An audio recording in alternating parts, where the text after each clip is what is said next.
do you need money to start wholesaling? Here's about the only things you would be the most powerful tools you can use to start wholesaling. And I'm going to do them in order. Number one, a cell phone. I'm not sure how you could do this without a cell phone. Now, you can have dialers with like Google Voice and stuff like that on your computers.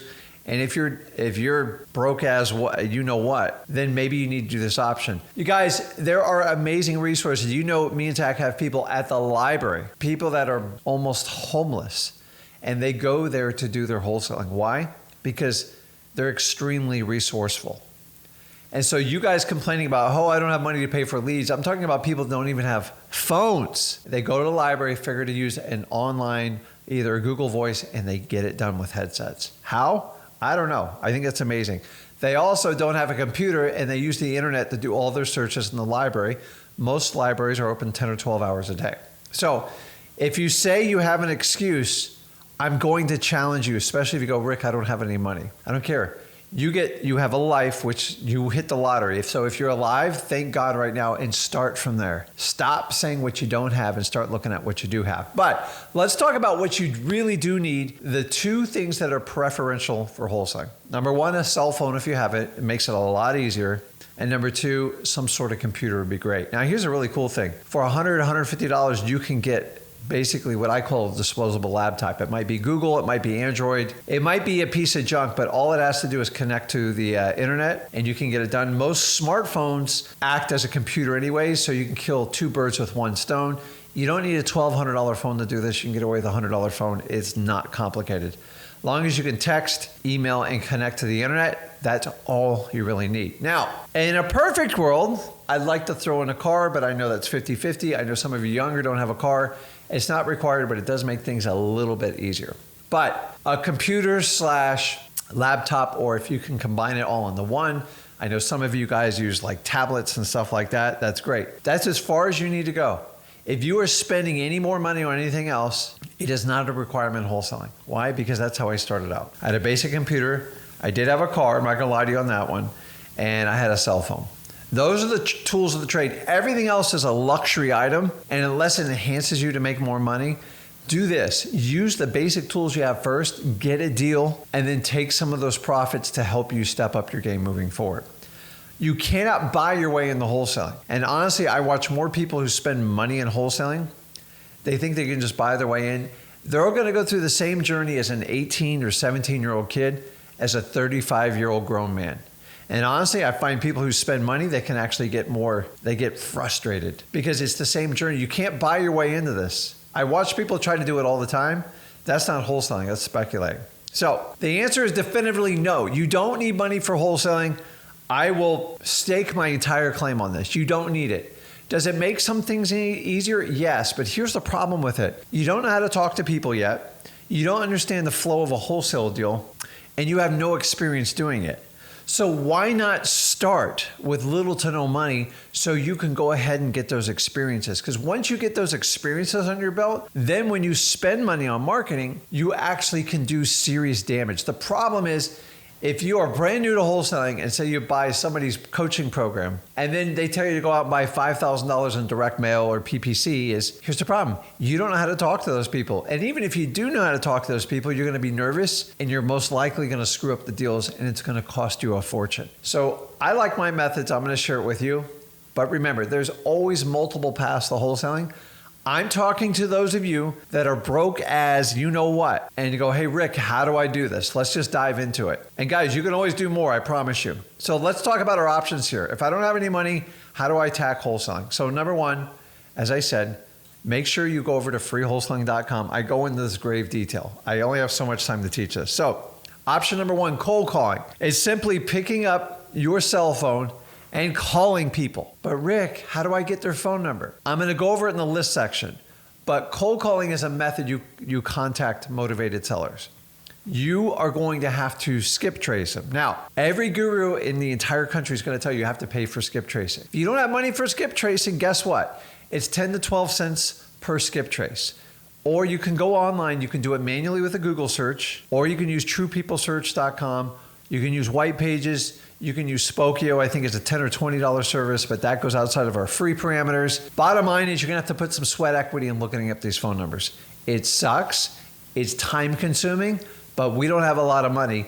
And honestly, after you get your first deal or two, I would set some money aside for skip tracing, because then you can go much faster. And you'll see why it's 10 or 12 cents per lead, because you got to call multiple ones. So cold calling by far, and you can actually do cold calling without a car. That's why I do it first. It's very scalable. It can go very fast. And honestly, there's no expense other than you taking in the time. And as long as you have a cell phone service that you can reach out to it, guys, I can't give an easier way to get started in wholesaling with like little to no money. That's why cold calling is so popular in wholesaling, and that's why you have to understand it. Option number 2, I see your questions, guys. I'm marking them all. Driving for dollars and reverse driving for dollars. So simply number 1, option number 2, driving for dollars is just get in your car and looking for ugly houses, look for high grass, boarded up windows, blue tarps on roof, knocked over mailboxes, or like really badly damaged properties. Oh, by the way, I could just charge you $3,000 for that course. I just gave you a course for $3,000. I'm not kidding you. There's entire courses on driving for dollars. We teach it all for free at freewholesaling.com. To me, that's not even a course. Why would you pay for someone to tell you how to get in a car and look for an ugly house? If you can't grasp that common sense trait and you're going to pay $3,000 for that, you're going to have bigger problems in wholesaling, I promise you. The second part of this is reverse driving for dollars. And this is taking one of our lists, which I'm going to do after this section. You get a list, you look up the property appraiser site, you find the address, and then you drive by there and you leave a sticky note on the door. So you do a yellow sticky note, you can do a pink, you can do purple, knock yourself out. Some investors put stamps on them, which is really cool. Or you can just handwrite it and say, hey, got a quick question about your house, give me a call. And you put your phone number on there. It's that simple. You put out 100, 15 people call you back, 3 or 4 you have a conversation, 1 or 2 you meet with, and that's how you do a deal. You can kind of reverse the process, because in the old days, why we call it reverse driving for dollars, is I used to go and drive and knock on 100 doors. It takes a lot of time to knock on 100 doors, and you have a lot of ridiculous conversations. So I'd like to tell you I came up with this idea, but somebody else came up with it, and it's just more efficient. And the advent today of Ring doorbells, and nobody wants to answer the door anymore, and a lot of laws against door knocking, this is a way to circumvent it. So definitely take that. Now, option number 3, often overlooked but never forgotten about, is joint venturing, which is nothing more than partnering up with someone. Now, I will tell you this. Joint venturing, most of the time it winds up when there's a new wholesaler in the game, and then they have a deal, and then they partner up with a more senior wholesaler's got experience, someone like me. The problem is you can be taken advantage of if you don't know what you're doing. Make sure you have a written agreement. Go over to freewholesaling.com to check one out. I mean, joint ventures are pretty straightforward. You typically want a 50-50 agreement, because that way both people have to work together. Now, sometimes you have to do 60-40, something like that, or 65-35, because the other person's putting up money. Maybe they're not doing an assignment. But I'm here to tell you, make sure you have an agreement in writing, not just verbal. And once you have it signed, you give it to the title company that is pulling title for that deal, to make sure you're always in the chain of being paid on it. If you skip this step in doing a joint venture, you most likely will get screwed over. And by the way, you never know when someone's a bad joint venture partner until after the closing. You know how it's bad? They ghost you. They are worse than a motivated seller. Or, oh no, I'm going to mail you a check. If you do not get paid the day of the closing, you are never going to get paid from them. Guys, I've been stepped on, like 50 times. That's how bad it is out there. Heck, I have people in Flip with Rick and sellmypaper.com. They do it to me. I'm like, hey, you want to screw me? It's a small world out there. So I prefer 50-50 agreements, because everyone feels like they have the ability to work with it. And honestly, the best way to do it is if you find a deal and you don't know what you're doing, you're not comfortable. If you can't do it through sellmypaper.com, find somebody in your local market, work with them, and do a 50-50 agreement. And also look over their shoulder while they're working on a deal. It's a great way to learn wholesaling. You learn wholesaling much more when you're engaged working on deals than sitting in a beautiful hotel having people teach you theory. Now, I do that, but honestly, I much prefer working on a live deal. And honestly, it's my favorite thing to do. When somebody calls me inside of Flip with Rick Plus and they call me with a deal, it's my favorite thing to do. I get super excited. I'm like a kid. I love wholesaling. One of these freaked out people Like, I really enjoy this. I've been doing this 21 years. I'm not into it for the money. I'm into it for the freedom and the financial freedom. But honestly, I might do this. I've done a lot of deals for free. I've helped out so many people in this business because sometimes it's just the right thing to do. I love joint ventures. I still do joint ventures. I've done joint ventures since I started in my first year. The problem is you do joint ventures with other wholesalers. Make sure you have that agreement. It's signed and you give it to the title company, and it's very, very black and white with everything. So, okay, we are moving along. I promise you. Let's see here. The next one. Oh, okay. Digital Bandit signs. Once again, if you want more detail, I'm not going to go on all the details on this. You can go over to freewholesaling.com. This is basically where we take our Bandit signs and we put them out digitally. And we teach you how to infiltrate groups you're already organically involved in. And once you have trust and rapport, just like me and Zach teach you in wholesaling, it is the perfect opportunity to work with people of like mind to see if they need help selling a house, or you got a house you got to sell. This is perfect. I can help you out with it. And it works out well. How this does not work out well is if you spam. Like when we get people come in wholesaling houses for real, and their first comment is where your deal's at. I got cash buyers in all 50 states. I know what you're doing. I know whose program you bought, and you will be blocked instantly. And you'll be blocked 95% of the time of the groups that actually pay attention. Don't be that person. The Digital Bandit Signs teaches you how to go into groups organically and get leads. And it's a proven method. And here's the cool part. It's 100% free. But you got to follow it step by step or it doesn't work. If you try to just go out there, join 100 groups in one day and then post in every one of them, you're wasting your time. I think we all can admit right now, nobody's doing that anymore. So once you're considered a spammer, nobody wants to work with you. And so you want to make sure you work that way smartly with it. Option number 5. Now, a lot of you guys don't hear this from me, but it's all in freewholesaling.com. Garage sales. I love garage sales. Now, I know what you're thinking, oh crap, is Rick buying junk at a garage sale? I'm not. I teach a method where you can actually go into a garage sale. Not actually, you don't even have to go to the garage sale. You're looking for the event of the garage sale. You can look for them online in Facebook groups, Craigslist.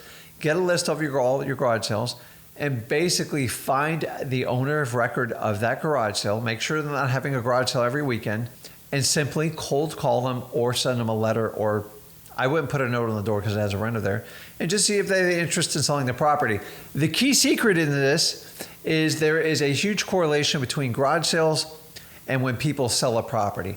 Now, a lot of times the garage sale is actually being held by the tenant, and when you contact the landlord, they're not even aware of it. So when you go, hey, listen, I noticed you're having a garage sale, just see if they're, what do you mean I'm having a garage sale? Yeah, it's your property on 123 USA Street. He goes, oh my God, I've been having problems with them. A lot of buying properties from tired landlords is timing. The garage sale is a pre-indicator that they have a midnight move out going on their hands. And when that property's empty and there's a pile of garbage on the curb, and I've been a victim of this dozens and dozens of times, if somebody told me there's a garage sale going on, I would have got fired up, especially when I was younger and I had a lot of rental houses. So I'm here to tell you is garage sales are huge, and they're not, I'm not telling you to do the Gary Vaynerchuk going around doing garage sales, which I think is pretty cool, by the way, is you basically cold call them. Hey, I saw you're having a garage sale. I just wonder if there's any interest in selling the property. I buy them for cash. I was looking for an extra one in that neighborhood. That's it. And if they say yes, that's great. Usually they go, oh my God, I can't believe they're moving out. And then if you can help them with information, it works really, really well. And I got a lot of deals doing it this way. The other one are bail bondsmen. A lot of you don't know this. Bail bondsmen is basically when someone gets arrested, they have to post a bail. And so if the bail is $10,000 or $100,000, a bail bondsman basically sells an insurance policy. And the insurance policy says you pay a 10% premium and I'll put up the money, and as long as you show up in court, the bond's fulfilled and they get their money back, and that's how they make a living. So if it's a $10,000 bail, they put up $1,000. A lot of times grandma or mom will put it up, and maybe they don't even have the money, and they put a lien on the house. And these bail bondsmen only take first positions most likely. And I found this out once by doing a short sale. And then from the short sale, I visited the bail bondsmen, and after 4 or 5 visits, I wound up buying 3 houses from them because I have a lien. Now, I will tell you, bail bondsmen are very educated people, and they know the market well. But most of the time they just want to get their premiums back. They don't want to buy the house. So you can work with bail bondsmen because there's a lot of people who get in trouble and they got to put their house up as collateral and they can never make good on it. And they work really well. Don't try to rush a bail bondsman. You have to spend time and get to know them. And most bail bondsmen are handed down generation to generation. The ones we have in our local area, they're passed down 2 generations. They've been in it over 50 years. Really cool stuff. So don't be like a know-it-all when you go into them. Just say, listen, if you got any real estate you need help, because they foreclose on it and they take over real estate all the time. So definitely want to talk. Don't skip them. They work. They're really cool how a lot of it works. So let's talk about the list. This really gets down. Let's get down to the most important part. If I'm going to go out and learn wholesaling for free, I've taught you the vehicles to easily attack them. Now we have to cultivate the list. They go, but Rick, these lists cost money. I got to go to ListSource, Melissa Data. I got to get an account with PropStream. I got to go over to Batch. You don't. You honestly don't. Absolutely not. That's a crutch people use. Now, if you have some of these list services, they help out wonderfully. But the reality is you don't need them. I didn't use them. You can easily get through it. Let me show you how to do it. So the first one, and honestly, I'm not going to, I'm not going to do them order importance. All these I give you are ones you have to do. Code violations, every city, every county has them. Code violations, basically, when you're not mowing your lawn and the neighbor tells on you or the city drives by, you get a notice to correct the problem, and if you don't correct the problem, you get a fine on your house. And they put a lien against it between $50 and $100 a day. Why is it so great? Because as a wholesaler, I'm looking for the most motivated people. You've already understood that if you want to be a realtor, you got to list people's houses. We're not realtors. We're looking for distressed properties and owners that need to sell now. So you got to look for lists. And MLS is not a list of motivated sellers. It is complete opposite. So when you go and look on it, you're going to struggle with that list. And if you buy a program on it, I promise you're going to be disappointed with it. MLS is not a place to wholesale. So if you want to be a glorified realtor or a pretend wholesaler, go ahead and do the MLS strategy. I'm just telling you, I've never met someone that has an amazing success just doing MLS that didn't have a license and previous experience doing it. It is not for the newbie. So the best thing to do is the code violations. Where there's smoke, there's fire. Where there's motivation, you got to hunt. A lot of times these people, because their grass is high, nobody lets their grass grow high because they think it's cool. It's either they're out of money or there's a very stressful situation going on in their life. Either way, I want to help them out. It's not normal.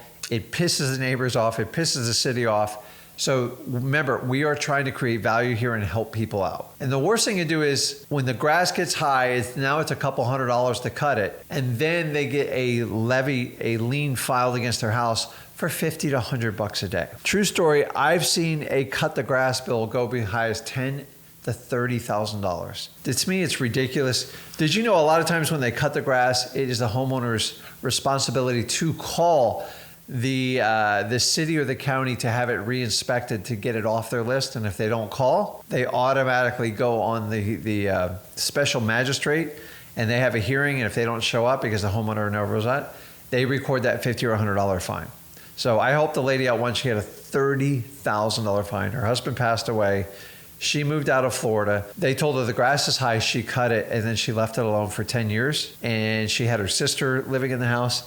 And then when she went to sell it, I found her on the code violation list. She goes, I didn't even know that was going on there. Now, I'm sure she knew, but she just didn't want to deal with it. Guys, code violations, they're a game changer. They really work. They're always going to be around. Here's the challenge with a lot of these lists. You're going to get some resistance. And if anything in wholesaling, you got to understand, if you want to do what 95% of the world won't do, you have to have a different breed. You have to be much tougher. So most people that get an objection, they fold, they cave. You can't do that here. And I teach it all on freewholesaling.com. If you can overcome someone's objection at least twice, you have a much higher probability of getting what you want in life. Most people go, hey, can I get this? No, and they leave. 85% of people will just walk out the door. As a wholesaler, you have to just keep pounding till you get what you need to do. And here's the key: getting this list, you have to be nice with it. How do you do it? To overcome resistance, you got to be persistent. Period. End of story. And you're not going to get every one of these lists. But if you get these lists, you're in a much better direction on it. I love code violations. I would never operate a wholesaling business without doing them. Next one is tax delinquencies. These are people that are behind on their real estate taxes, and every state's a little bit different. I'm not going into details, but tax is always in a first position, even above the first mortgage, and eventually the taxes have to get paid. Let's face it, when people aren't paying their taxes, once again, it's a stressful situation, and they don't choose not to pay their taxes. Maybe it's a loss of job, maybe it's a loss of a loved one, maybe it is an illness. This is when people need help and they want options, because this doesn't go away. It only gets worse with interest and fines and stuff like that. You guys know, the eviction list. Now, here's the really cool part. The eviction list is posted at least 2 or 3 times a week. It's at your county courthouse. An eviction is nothing more than a landlord evicting a tenant out because most likely they're not paying the rent, or they've done damage to the property, or they're not complying. And trust me, I've been on this list a lot, and I have sold properties off this list because I just get tired of it. So I love this list. And here's the really cool part of this list. They are lawsuits. They are public. You should not get much resistance getting this list because you can go online and search for them. So my recommendation is go down to your local county courthouse, ask for that eviction list, and get it. To me, it's one of the easiest lists to get. Now, I'm going to go from the easiest list to the hardest list. Ready? One of the hardest lists. We'll go through the hard list right now. Probates. Once again, this is going to be at your county courthouse. There is a probate court. And probate's nothing more than the process when somebody passes away. In order to sell the house, the deceased person obviously can't sign the deed. So the court will appoint a person in charge of it. This is someone that's usually mentioned in their last will and testament, or it's up to the courts to decide. This person's called the PR, the personal representative, or the executor. And that person has the same power to sell, lease, rent, do whatever they want with the house. And our job is to connect with these PRs and see if they'd like to sell us the house for cash for a quick sale, no hassle. Now, probates, hands down, are the most profitable deals you'll do in wholesaling. Why? They're vacant, they're run down. Listen, the person that was living there, it might have been an end-of-life situation like grandma, and what most responsible people do is they take care of the person first. We can deal with the house later. And a lot of them are out of state, and when they pass away, they don't want to pay the mortgage, they don't want to pay the utilities, they don't want to cut the lawn and keep the air going. So why not? Probates, most people are very motivated when you get them there. Now, it's slow, and there's not a ton of them per county. But honestly, if you're extremely consistent with it, you will get very big deals. This is not something you want to try for 30 days and quit. If you're going to do that, don't do it at all. If you will do probates for a year, they work well. They're not hard. And you go, Rick, what's the cost? There is no cost. You got to get this list. That's going to be the hardest part. And number 2, you got to cold call them, skip trace them with TruePeopleSearch.com, and just reach out to them. That's it. It's not complicated, guys. I love doing it. I've done multiple deals in the 6 figures on regular single family houses, not even commercial deals, all from probates. Why? Because they were extremely, extremely motivated. Now, let's keep digging in the harder list. Water shutoffs. Basically, if you have a public utility company, it has to be public. If it's private, you're probably not going to get it. And basically get a list of anyone who shut off their water. Rick, why do I want people's water? A list of people shut off their water. Listen, where there's smoke, there's fire. If people are shutting off their water, you can't do a lot in the house, and nobody shuts off their water because they want to just save a few bucks. It means you probably have a pretty bad situation going on, and most likely they're going to have to sell the house out. If you can't pay the water bill, don't worry about the mortgage, the utilities, the insurance, because it's not going to happen. And God knows you're not taking a shower using the bathroom in these houses. So there is a direct correlation with people shutting off waters. That's why we like this list. This is probably one of the hardest lists to get, and it's 50-50 at best. So understand going into when you're getting this list. The other one is your fire damage list. In fire damage properties, guys, they're amazing. I just watched a big fire the other day. 4 units burnt down, some sort of electrical fire. These things happen all the time. Most investors run from fire damage because they don't understand it. Now, it takes a different type of buyer to buy fire damage, and you have to spend more time selling them, and look for cash buyers that are okay dealing with fire damage properties. But if you do that, how do I get the list? Ready for this? This is right up your free alley. You just go over to your fire department and ask for the list, or make a phone call and ask really nicely. Now, please don't beat up your local fire department, because they do a job that most of us would never even try to do. So I give them all the credit in the world. Be super nice, because we need more firefighters, and they're not used to dealing with us investors. So let's be the nicest representation we can to them, and I think it would be a big help. And the last one are just public liens, and you guys can look these up. Yes, you can use services. They make it much easier, but you can look up public liens. People have recorded private mortgages, municipalities that have recorded liens. You can just look for individual liens that are recorded against a house, because eventually if those liens don't get paid, the property is going to go to foreclosure, and it's going to wind up on that list. And the one list I forgot to put on here, which I'm just going to spit it out with the courthouse, is your foreclosures. Very public list. You'll have zero resistance getting it. Most likely you can get it online. Those people, the best way to contact them is simply cold calling them.